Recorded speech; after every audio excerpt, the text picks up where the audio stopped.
Hi ಎಲ್ಲರಿಗೂ ನಮಸ್ಕಾರ, welcome back to my channel.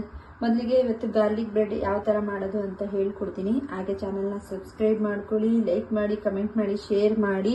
ಮೊದಲಿಗೆ ಇಲ್ಲಿ ನೋಡಿ, ಈ ಥರ ಅಮೂಲ್ದು ಬಟರ್ನ ತೊಗೊಂಡಿದ್ದೀನಿ.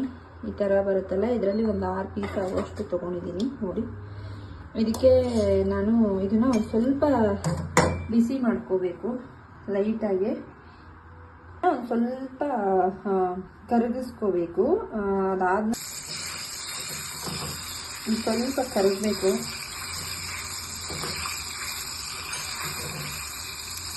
ನೋಡಿ, ಇದು ಈ ಥರ ಮೆಲ್ಟ್ ಆಗಿದೆ. ಇದಕ್ಕೆ ಇದರಲ್ಲಿ ಆಲ್ರೆಡಿ ಸಾಲ್ಟ್ ಇರುತ್ತೆ. ಸೊ ಸಾಲ್ಟ್ನ ನೋಡ್ಕೊಂಡು ಹಾಕ್ಕೊಳ್ಳಿ ಬೇಕು ಅಂದರೆ, ಇಲ್ಲಾಂದರೆ ಬೇಡ, ಯಾಕೆಂದರೆ ಬ್ರೆಡ್ಡಲ್ಲೂ ಕೂಡ ಇದ್ದೇ ಇರುತ್ತೆ.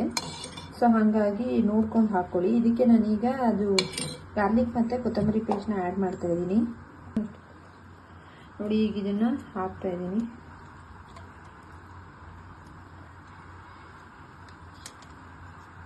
ಇದಕ್ಕೆ ನಾನು ಸ್ವಲ್ಪ ರೆಡ್ ಚಿಲ್ಲಿ ಫ್ಲೇಕ್ಸ್, ನೆಕ್ಸ್ಟು ಅರಿಗಾನೋ ಸೀಸನಿಂಗ್ಸು ಸ್ವಲ್ಪ ಹಾಕ್ಕೊತಾ ಇದ್ದೀನಿ. ನಿಮ್ಗೆ ಇಷ್ಟ ಇದ್ರೂ ಹಾಕ್ಕೊಳ್ಳಿ.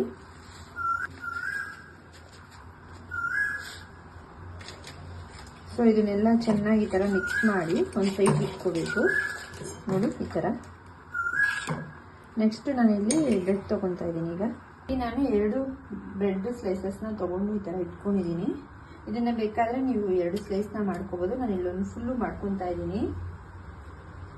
ನಾನೇನು ರೆಡಿ ಮಾಡ್ಕೊಂಡಿದ್ದೆ, ಈಗ ಅದನ್ನು ನಾನಿಲ್ಲಿ ಬ್ರೆಡ್ ಮೇಲೆ ಈ ಥರ ಸ್ಪ್ರೆಡ್ ಮಾಡ್ಕೊತಾ ಇದ್ದೀನಿ. ಆ್ಯಕ್ಚುಲಿ ಇದನ್ನು ಓವೆನಲ್ಲಿ ಮಾಡಿಕೊಂಡ್ರೆ ತುಂಬ ಚೆನ್ನಾಗಿರುತ್ತೆ, ಬಟ್ ನಮ್ಮ ಮನೇಲಿ ಓವೆನ್ ಇಲ್ಲ. ಸೊ ಹಂಗಾಗಿ ನಾನು ತವಾ ಮೇಲೆ ಮಾಡ್ಕೊತಾ ಇದ್ದೀನಿ. ಈ ಥರ ಸ್ಪ್ರೆಡ್ ಮಾಡ್ಕೊಳ್ಳಿ.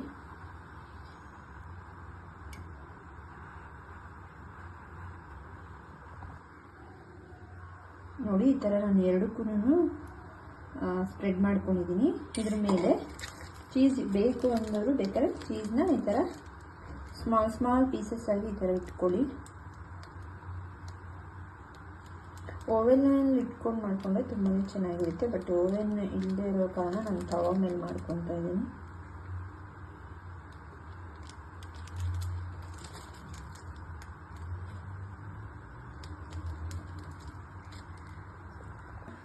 ಬಿಸಿ ಮಾಡ್ಕೊಂಡಿದ್ದೀನಿ. ಇದ್ರ ಮೇಲೆ ಸ್ವಲ್ಪ ಬಟರ್ನ ಈ ಥರ ಸ್ಪ್ರೆಡ್ ಮಾಡ್ಕೊತಾ ಇದ್ದೀನಿ.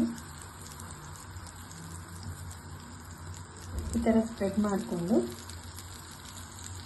ಇದನ್ನು ಈ ಥರ ರೋಸ್ಟ್ ಮಾಡ್ಕೊತಾ ಇದ್ದೀನಿ.